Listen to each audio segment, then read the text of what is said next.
फांसीवाद तो ख़त्म कर दिया हमने, है ना। सैन्य फांसीवादी राज्य भी हमने कर दिए, क्योंकि उपनिवेशवाद की इच्छा ही थी इनके अंदर।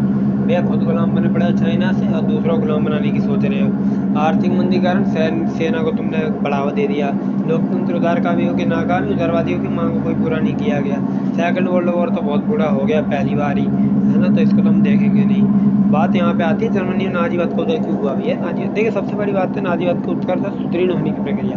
तो नाजीवादी सच्चा क्यों है? नाजीवाद तो सबसे पहले यहूदियों का विरोध करती, क्योंकि हिटलर यहूदियों से बहुत ही विरोध करता था, उनको बहुत ही ज़्यादा उनको परेशान करता था, क्योंकि वो लोग ना इसका साथ नहीं देते थे। तो देखा जाए तो यहूदियों के प्रति घृणा बहुत थी उसके अंदर।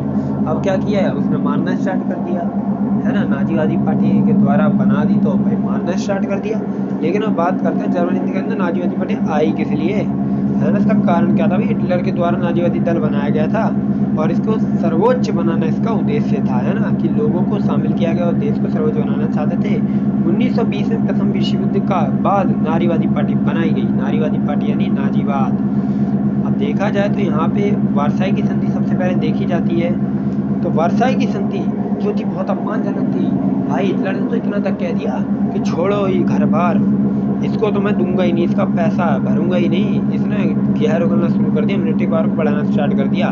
फिर आती है आर्थिक मंदी, 7 लाख लोग तो वैसे ही बेरोजगार हो गए थे, तो फिर किस बात का पैसा मांग रहा है ना। तो हिटलर आया गुस्से में, तो हिटलर जो दिखाता था ना वो करता भी था, तो लोगों ने इसका समर्थन किया।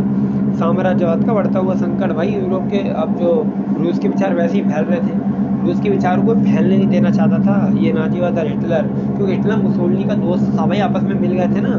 जब फ्रांस और ब्रिटेन के जो मतभेद थे तब ये साथ में मिल गए थे, तो दोनों ही पूंजीवाद के विरोधी हैं। तो समाजवाद का सपोर्ट कहाँ से करेंगे भैया, समाजवाद का विरोध करेंगे तो सपोर्ट कहाँ से कर लेंगे। तो बात यहाँ पे खत्म होती है। यहीं पे यहूदियों के प्रति घृणा भी थी, क्योंकि भैया जब प्रथम विश्व युद्ध हुआ था तो वहाँ पे कंजूसी स्वार्थ के लिए जर्मनी को छोड़कर भाई कहाँ चले गए थे यहूदी लोग, भाई विरोधी गुट में मित्र राष्ट्र में शामिल हो गए, उनकी बैंड बजा दी।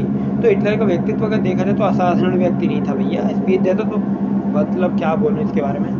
और जर्मनी का लोकतंत्र में अविश्वास, जर्मनी को लोकतंत्र में विश्वास ही नहीं था। तो जब लोकतंत्र में विश्वास नहीं होगा तो तानाशाह तो आ ही जाएगा। तो यहाँ पे ये बात होती है खत्म।